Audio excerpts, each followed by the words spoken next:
Okay, so this is the second class. Last week we spoke about communicating, and basically anytime you are engaging with anybody, that's when difficulty comes in, right? That's when you're being challenged. It's easy when you're alone. You're not challenged on being jealous when you're alone.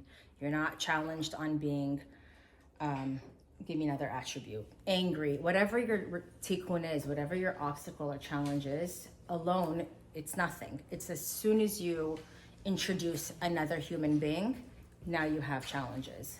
Now there's something to overcome. So communicating, when we communicate, what we said was, you wanna move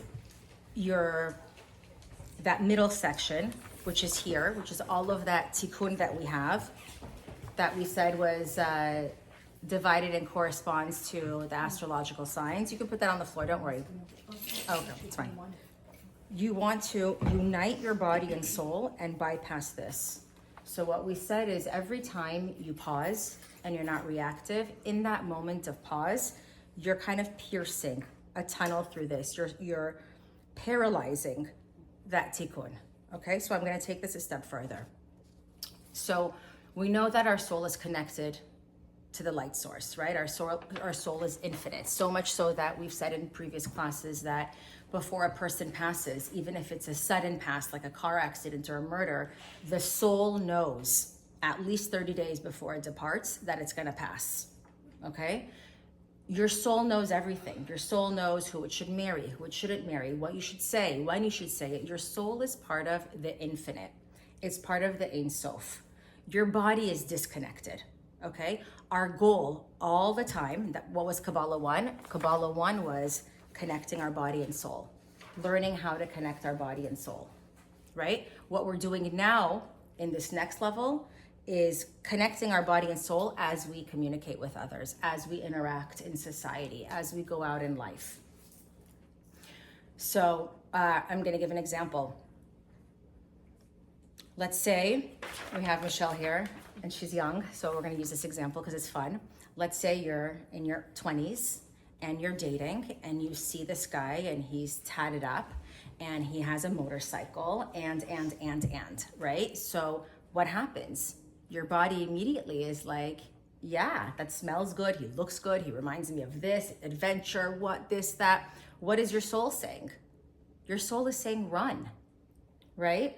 So now what's your goal? Your goal is always, our goal is for our soul to connect to our body, right? But it has to filter through our tikkun, right? So let's say it's filtering through your tikkun of neediness, right? So now your soul is like, tell the body, no bueno, run. This relationship is gonna set you back 10 years, stay away. So imagine it channels through this and that attribute of neediness is like, okay, I got it. And it goes to the body and it goes, go for it, right? That's kind of how it works, right? So how do you prevent that from happening? You work on that attribute of neediness. You have to be aware of it. You have that pause. You do your Kabbalah 1 stuff. We're good with that? Okay, so your soul knows everything and the whole goal is to connect here. So in that situation where that young girl goes for the guy with the bike with the tattoos, who won? Maybe he's a nice guy. Yeah, I'm just trying to. Yeah, Sharon used to have a bicycle, so. He's not.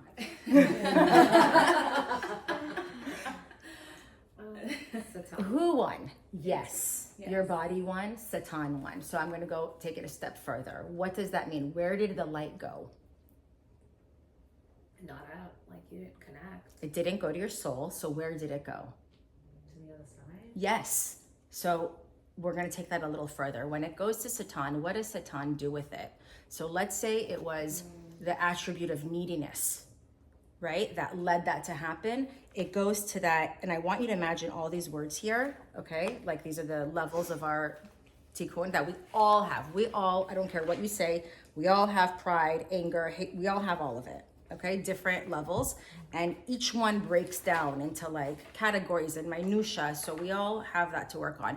The way I imagine it is each of these is like a shell, okay, like an embodiment. I imagine this floating capsule. And if you remember from last class, we said that this is like a metaphysical membrane between our body and our soul. It's not a real membrane, okay? It's this like metaphysical membrane.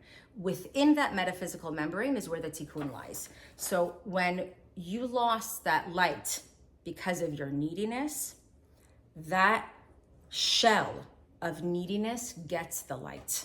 So what happens? You've strengthened neediness. Okay? So let's say, here's another one. It's negative speech and gossip, right? When you engage in that, what happens? It becomes more fun. And the more you engage in it, the stronger that attribute gets within you. That's who gets the light. So it's kind of like these attributes are, like imagine a tree. It's like Satan, but it's like branches of Satan. It's like his children, for lack of a better word, his arms, his agents, right? So when we say it goes to Satan, all of this is Satan, but these are the subcategories, right? And our goal is to starve it. Our goal is to not give light to it, to, as much as we can, eliminate it. Yeah, we're good? Okay.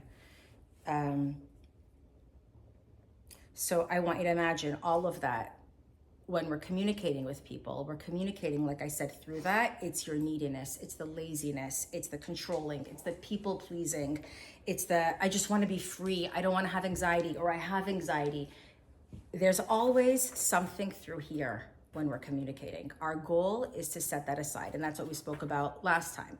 We spoke about, before you speak, kind of check in. Where are you feeling? If you are not connected to your own soul, you're connected here. So me with the questions always. So what if you're engaging with some things in here, and when you do, you feel really icky afterwards? Like there's this like this like I want to shower feeling. So is that you noticing the habit and like your Yes. Because what happens is like a strobe light. Let's say you gossip, and that moment you're doing it, or you yell at someone or whatever, you feel good for a minute, right? And then it's empty.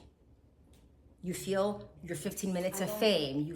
And then you feel yuck. So I don't feel good, and I'm constantly talking to myself through that moment. That's great. And like right afterwards, but how do you get the light back to sooner? So it's not, the shell is not getting, like how do you, that transition? As soon as you recognize it and you stop, you're doing that. Okay. Every time you pause, you're starving that shell and you're giving light to your soul. Okay. Yeah, makes sense? Mm-hmm. Okay. When we're saying shell, the word for shell is Klipah, right? We have these blocks. So I want you to imagine, we'll talk about it in another class, or I think we did in Kabbalah 1, where that light is there, but it's kind of being blocked by this barrier, right? It's being trapped. So you have light. Maybe this is too complicated, but all of these areas, you have that inside of you, and it's like trapped light. So as you break those, you're releasing that light into the world, into yourself, into your soul, into the world. Okay? Okay. So part of what Satan will do with us is he'll make you feel like, this is so hard, just give up. You're never going to be able to do this. This is impossible. Nobody does this, right? To like get you to not work on it. Or you'll hear like, you're so good at this. You don't need to hear this, right? Whatever it is, listen to that voice, because you're always going to be attacked by your Satan in order to prevent you from connecting to your soul. So part 1 connects your soul. So